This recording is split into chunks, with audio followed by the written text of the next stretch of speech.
Radhe Radhe. Hello everyone, let's begin with a new episode. जो channel पे नए प्लीज़ सब्सक्राइब कीजिए, लाइक कीजिए और शेयर कीजिए। तो कहानी अब तक में रणवीर पर अपनी बातों का असर होते देख धीरेन्द्र शेखावत एक जीत वाली स्माइल के साथ बोला, हाँ रणवीर, माही उसी ब्लैक स्टोन की बेटी है जिसने तुम्हारी आंखों के सामने तुम्हारे माँ बाप को जलाकर मार दिया था। अब धीरेन्द्र शेखावत आग में घी डालने का काम कर रहा था। वो समझ गया था उसने आग तो लगा दी और वो उसे और भी भड़काने का काम कर रहा था। धीरेन्द्र का एक एक शब्द रणवीर के कानों में किसी पिघले हुए शीशे की तरह जा रहा था, जो सीधा उसके दिल में कई टुकड़े कर रहा था। धीरेन्द्र ने रणवीर पर अपनी बातों का असर होता देख आगे अपनी बात बढ़ाते हुए कहा, ये बात तुम्हारे दादाजी हमेशा से जानते थे। उन्होंने जानबूझकर तुमसे सच छुपाया, यहाँ तक कि तुम्हारा माइंड डाइवर्ट करने के लिए उन्होंने तुम्हारे सामने मेरे नाम का इस्तेमाल किया, जबकि वो जानते थे कि असली कातिल मैं नहीं हूँ, बल्कि असली कातिल माही का बाप है। अब आगे रणवीर को एक ऐसा लगा था जैसे उसमें खड़े होने की हिम्मत भी नहीं है। उसने कहा, मैं नहीं मान सकता, माही का बाप नहीं, मैं नहीं मान सकता, और दादाजी मुझसे इतना बड़ा सच नहीं छुपा सकते। माही मेरे बाप का कातिल की बेटी नहीं हो सकती। धीरेन्द्र ने कहा, पर यही सच है। चलो आज मैं तुम्हारे सामने एक और सच रिवील करता हूँ। तुमने आज तक ब्लैक स्टोन का चेहरा नहीं देखा, बल्कि दुनिया ने किसी ने भी नहीं देखा। सिर्फ कुछ लोग हैं जिन्होंने उसे सामने से देखा है। तो आज तुम भी देख लो, शायद तुम मेरी बात का भरोसा कर सको। यह कहकर धीरेन्द्र ने अपने फ़ोन में एक पिक रणवीर के नंबर पर शेयर की और अपनी खातिर आखिरी बात पूरी करते हुए कहा, ब्लैक स्टोन का असली चेहरा देखकर तुम मेरी बात को झूठ नहीं कह सकते। वो अपनी गाड़ी में बैठा और वहाँ से निकल गया। वहीं रणवीर अभी भी सदमे की हालत में वहीं खड़ा हुआ था। उसने अपने फ़ोन की स्क्रीन की तरफ देखा, जहाँ कुछ देर पहले धीरेन्द्र ने एक पिक्चर सेंड की थी। रणवीर को माही के बाप का चेहरा अच्छे से याद नहीं था, बस कुछ धुंधली सी यादें थीं, क्योंकि वो सिर्फ एक या दो बार ही उनसे मिला था। उसने अपना फ़ोन स्विच ऑन किया, धीरेन्द्र के भेजे हुए मैसेज को ओपन किया, पर जैसे उसने ब्लैक स्टोन का असली चेहरा देखा तो अब शक की कोई गुंजाइश ही नहीं रही। वह इन आँखों को पहचानता था। ये वही आँखें थीं जो इतने सालों से रणवीर के चैन में ना मिटने वाली एक बुरी याद की तरह छप चुकी थीं। ये देखकर रणवीर की पकड़ अपने फ़ोन पर और भी कस गई। नहीं, ऐसा नहीं हो सकता। माँ इस कमीने की बेटी नहीं हो सकती। ऐसा नहीं हो सकता। रणवीर अपने आप में ही बड़बड़ाए जा रहा था। अचानक ही वो घुटनों के बल बैठा और जोर से चीखा, ऐसा नहीं हो सकता। वो मेरे माँ बाप की कातिल की बेटी नहीं हो सकती। वो मेरी माँ ही है। रणवीर काफ़ी देर तक वहाँ ऐसे ही बैठा रहा। उसका दिमाग इस वक्त पूरी तरह से ब्लैंक हो चुका था। उसे तो लग रहा था जैसे अभी उसका सर दर्द से फट जाएगा। उसके कानों में बार बार धीरेन्द्र शेखावत की कही हुई बातें चल रही थी। एक एक शब्द किसी हथौड़े की तरह बज रहा था। वह अपने दोनों कानों पर हाथ रख जोर से चीखा, ये सच नहीं हो सकता, नहीं हो सकता ये सच। आधी रात का वक्त, राजावत पैलेस। आधी रात का वक्त बीत चुका था और रणवीर राजावत पैलेस आया और सीधा एक रूम की तरफ बढ़ गया। वह रूम अक्सर कर ही बंद रहता था, जहाँ रणवीर किसी को भी नहीं जाने देता था। उसने रूम का डोर अंदर से लॉक कर दिया और फिर अपने कदम एक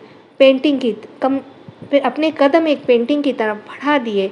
उस पेंटिंग पर एक काले रंग का कपड़ा डाला हुआ था।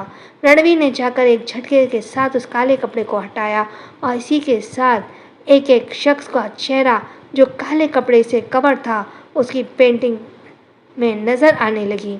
उसमें सिर्फ उस शख्स की आंखें ही नज़र आ रही थीं। वह वही आंखें थीं जिसे रणवीर अक्सर ही अपने सपनों में देखा करता था।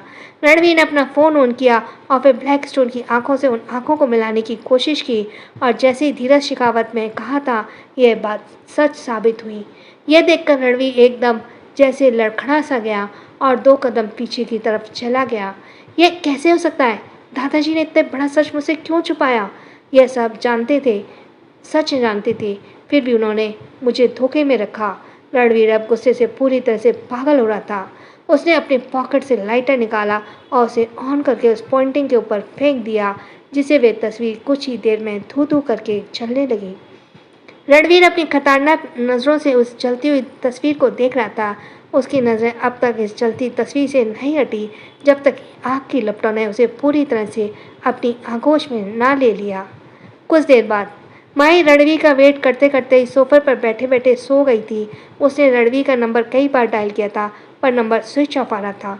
दरअसल वह रणवीर से बात करना चाहती थी, पर रणवीर का इंतजार करते करते आखिर वो थक कर सो गई। तभी उसके रूम का डोर ओपन हुआ और रणवीर थके कदमों के साथ रूम में अंदर आया। उसकी नज़र सोफे पर सो रही माही पर गई, जो बैठे बैठे ही अपने एक हाथ पर अपना सिर टिकाए सो रही थी। माही सोते हुए काफ़ी मासूम लग रही थी। उसके बालों ने उसका आधा चेहरा कवर किया हुआ था। उसे ऐसे देख ऐसे लग रहा था जैसे कोई नाजुक सी परी आंखें बंद किए किसी सोच में गुम हो। माही को देखकर रणवीर की आंखों में कई तरह के इमोशंस उमड़ आए। उसका दिल इस वक्त कुछ और कह रहा था और दिमाग कुछ और। जैसे आज उसके दिल और दिमाग में एक अलग ही तरह की जंग छिड़ी हुई थी। उसने अपने कदम माही की तरफ बढ़ाए और जैसे उसके चेहरे को छूने के लिए अपना हाथ आगे बढ़ाया, पर तभी उसे अपने हाथ पहले ही रोक लिया और कसकर अपने हाथों की मुठ्ठियाँ बांध ली। नहीं रणवीर, तुम ऐसा नहीं कर सकते। माही को तू उसके बाप के लिए की सज़ा नहीं दे सकता। जो गुनाह इस मासूम ने किया ही नहीं, उसकी सज़ा इसे कैसे दे सकता है? क्या हुआ जो ये उस ब्लैक स्टोन की बेटी है? क्या हुआ जो उस कातिल की बेटी है? पर यह तेरी माँ ही है, तेरा प्यार, तेरी मोहब्बत है। रणवीर के दिल में उसे समझाने की कोशिश की, लेकिन तभी रणवीर के दिमाग बोला, इतनी बुरी तरह से मारा था उसे तेरे माँ बाप को, इतनी आसानी से भूल गया क्या तू ये सब? तेरा मकसद था बदला लेना, और अब तू अपनी मोहब्बत के लिए अपने कदम पीछे ले रहा है। रणवीर इस वक्त बहुत बेचैन नजर आता था। उसे समझ नहीं आ रहा था कि वह किसकी सुने, दिल की जिसमें माही के लिए बेपनाह मोहब्बत थी, या अपने दिमाग की। अब उसे घुटन सी महसूस हो रही थी, इसलिए वह जैसे ही बालकनी तरफ जाने लगा, तभी उसके पैर वहीं रखी टेबल से टकराया, जिसकी आहट सुनकर माही ने झटके से अपनी आंखें खोली। लेकिन जब उसने रणवीर को अपने सामने देखा, तो जल्दी से खड़े होते रणवीर के सामने आते हुए कहा, रणवीर कहाँ चले गए थे? मैं कब से तुम्हें कॉल कर रही थी, तुम मेरे कॉल का जवाब क्यों नहीं दे रहे थे? माही अपनी आंखों में सवाल लिए रणवीर को देख रही थी। वहीं रणवीर बिना किसी भाव के माही को ही देख रहा था, वो भी माही की आंखों में।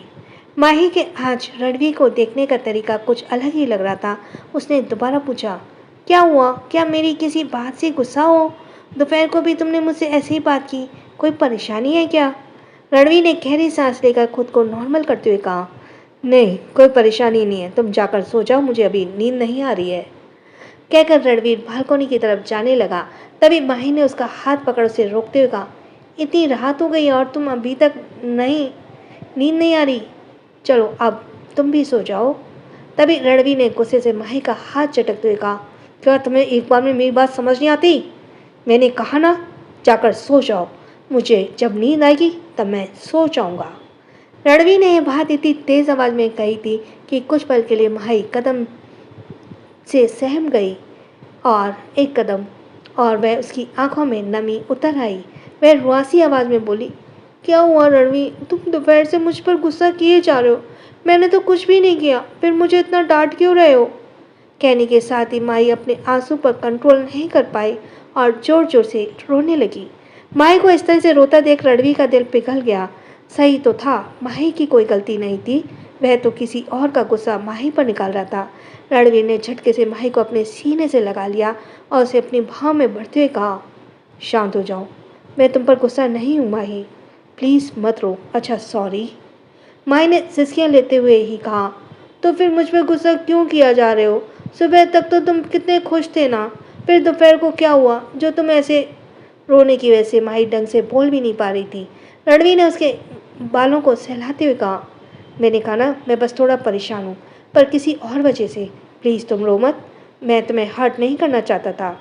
रणवीर माही को बेड के पास ले आया और उसे बेड पर बिठाया और पानी के गिलास उसकी तरफ बढ़ाते हुए कहा, लो इसे पी लो। माही जब अब रोते हुए सिसकियाँ ले रही थी, उसने पानी का गिलास दोनों हाथों से पकड़ा और उसे पीने लगी। फिर उसे टेबल पर रखते हुए कहा, अगर कोई परेशानी है तो मुझसे शेयर कर सकते हो सकता है मैं कोई सॉल्यूशन दे दूँ। रणवीर ने एक फीकी सी स्माइल के साथ कहा, इस बात का कोई सॉल्यूशन नहीं है माही, तुम चिंता मत करो, इसे मैं खुद हैंडल करूँगा। अब तुम सो जाओ, शायद कुछ मत सोचो, ज़्यादा मत सोचना। कहकर रणवीर ने भाई को बेड पर लेटाया और उसे ब्लैंकेट से कवर करते हुए कहा, मुझे जब नींद आ जाएगी मैं आकर सो जाऊंगा, अभी मुझे नींद नहीं आ रही। फिर वो बालकनी की तरफ चला गया। इस वक्त उसके अंदर जो जंग चल रही थी वो बस वही जानता था कि वह कैसा फील कर रहा है। माही काफ़ी देर तक बालकनी को डोर को देखते देखते रह गई और धीरे धीरे उसकी आंखें नींद में बोझल होने लगी और वह भी नींद के आगोश में चली गई। वही रणवीर काउच में बैठे हुए काफ़ी देर तक इन्हीं बातों में बारे में सोचता रहा। उसे पता ही नहीं चला कब वहाँ बैठे बैठे उसे भी नींद आ गई। So thanks for listening. छोटों को प्यार, बड़ों को सम्मान। राधे राधे। जिसका सब्सक्राइब करना रह गया वो जल्दी से सब्सक्राइब करे। और थैंक्स फॉर लिसनिंग। छोटों को प्यार, बड़ों को सम्मान। राधे राधे।